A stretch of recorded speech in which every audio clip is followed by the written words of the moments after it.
दोस्तों स्वागत है एक बार फिर से आपके अपने यूट्यूब चैनल में। दोस्तों बात करेंगे 69,000 शिक्षक भर्ती में अवशेष जो बीएड डिग्रीधारी है जिनका चयन होना है उनका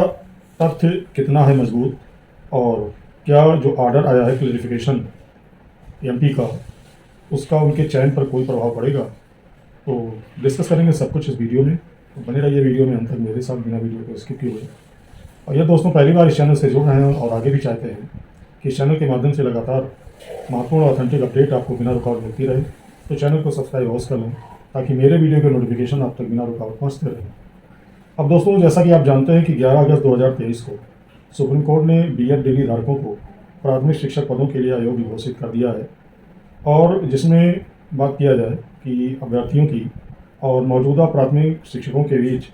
काफ़ी भ्रम की स्थिति ये पैदा हो गई थी। और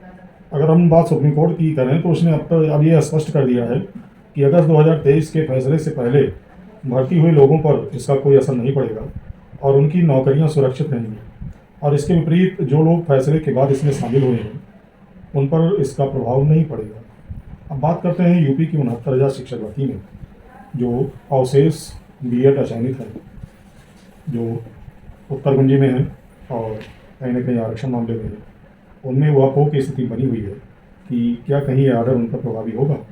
तो दोस्तों सबसे पहले आपको बता दें कि उत्तर प्रदेश में 69,000 शिक्षक भर्ती और उसमें बीएड, चाहे उत्तरकुंजी की बात करें, कि वास्तविक स्थिति अन्य सभी राज्यों से किस प्रकार अलग और मजबूत है, कहीं ना कहीं आपको कुछ पॉइंट के जरिए समझना होगा। तो सबसे पहले अगर हम बात करें इस भर्ती के बारे में, तो इस भर्ती का नोटिफिकेशन यानी विज्ञापन 5/12/2018 को आया और परीक्षा हुई 6 जनवरी 2019 को,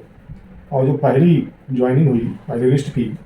वो 17/10/2020 को हुई, और दूसरी लिस्ट की ज्वाइनिंग हुई थी 5/12/2020 को, और तीसरी लिस्ट की बात किया जाए तो ये 23 जुलाई 2021 को हुई। और पूरी प्रक्रिया राजस्थान में जोधपुर हाईकोर्ट के नवंबर में आए जजमेंट से पहले सुप्रीम कोर्ट द्वारा जारी अंतिम निर्णय, जो कि रामशरण मौर्य बनाम उत्तर प्रदेश का था, के आधार पर ये कंप्लीट हो चुकी थी।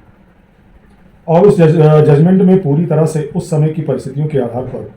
बीएड की अर्हता पर ये डिस्कस हुआ था।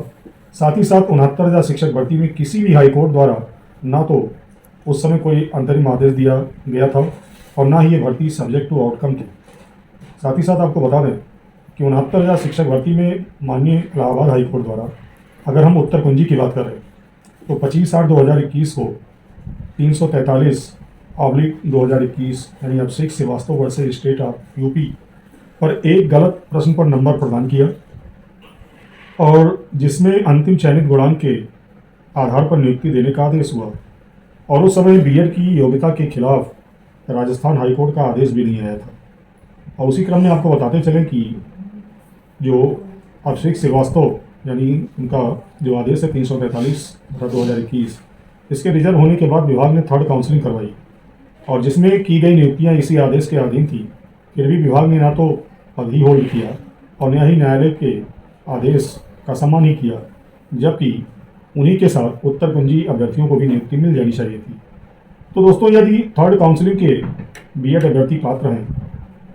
तो जो शेष अभ्यर्थी हैं बीएड डिग्रीधारी जिनको नियुक्ति मिल जानी चाहिए थी वो कैसे अपात्र हैं। और उसी क्रम में आपको बता दें कि शासन द्वारा स्पेशल लीव पिटीशन जो 9046/2022 माननीय सुप्रीम कोर्ट में डाली गई, जिसे न्यायालय द्वारा खारिज कर दिया गया,